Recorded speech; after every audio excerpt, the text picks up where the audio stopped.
ಆಶಾದಾಯಕ ಸೇವಾ ಟ್ರಸ್ಟ್ ಮೈಸೂರು ಮತ್ತು ಸಾಲಿಗ್ರಾಮ ಗ್ರಾಮ ಪಂಚಾಯಿತಿ ಸಂಯುಕ್ತ ಆಶ್ರಯದಲ್ಲಿ ಮಕ್ಕಳ ಹಕ್ಕುಗಳು ಮತ್ತು ಕಾನೂನಿನ ಜಾಗೃತಿ ಆಂದೋಲನ ಕಾರ್ಯಕ್ರಮವನ್ನು ಏರ್ಪಡಿಸಲಾಗಿತ್ತು. ರಾಜ್ಯ ಮಕ್ಕಳ ಹಕ್ಕುಗಳ ಆಯೋಗದ ಸದಸ್ಯ ವೆಂಕಟೇಶ್ ಅವರು ಮಾತನಾಡಿ, ಸಂವಿಧಾನಾತ್ಮಕವಾಗಿ ಮಕ್ಕಳಿಗೆ ಸಿಗಬೇಕಾದ ಅವಶ್ಯಕವಾದ ಅಗತ್ಯವಾದ ಅನುಭವಿಸಲೇಬೇಕಾದ ಅಂಶಗಳೇ ಮಕ್ಕಳ ಹಕ್ಕು.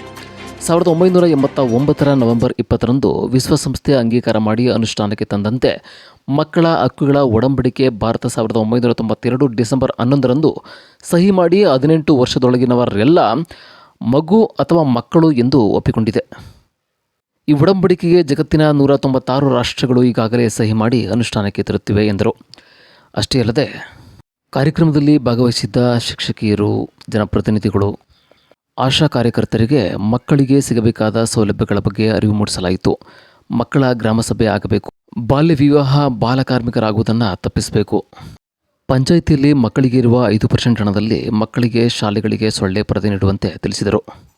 ಡಿಸಿಪಿಯು ಯೋಗೇಶ್, ತಾಲೂಕು ದಂಡಾಧಿಕಾರಿ ನರಗುಂದ, ಪಂಚಾಯಿತಿ ಅಭಿವೃದ್ಧಿ ಅಧಿಕಾರಿ ತಿಲಕ್ ರಾಜ್, ಶಿಶು ಅಭಿವೃದ್ಧಿ ಯೋಜನಾಧಿಕಾರಿಗಳಾದ ಅಣ್ಣಯ್ಯ, ಆಶಾದಾಯಕ ಸೇವಾ ಟ್ರಸ್ಟ್ನ ಮುಖ್ಯಸ್ಥರು ಸಾಕ ಸುರೇಶ್, ಟ್ರಸ್ಟ್ನ ನಿಲಯ ಪಾಲಕರಾದ ಉಮೇಶ್, ಪಂಚಾಯಿತಿಯ ಅಧ್ಯಕ್ಷೆ ಫಾತಿಮಾ, ಉಪಾಧ್ಯಕ್ಷೆ ಶಶಿಕಲಾ, ಮಾಜಿ ಅಧ್ಯಕ್ಷೆ ಸುಧಾ ರೇವಣ್ಣ, ಗಂಗಾಧರ್ ಸೇರಿದಂತೆ ಇನ್ನಿತರರು ಹಾಜರಿದ್ದರು.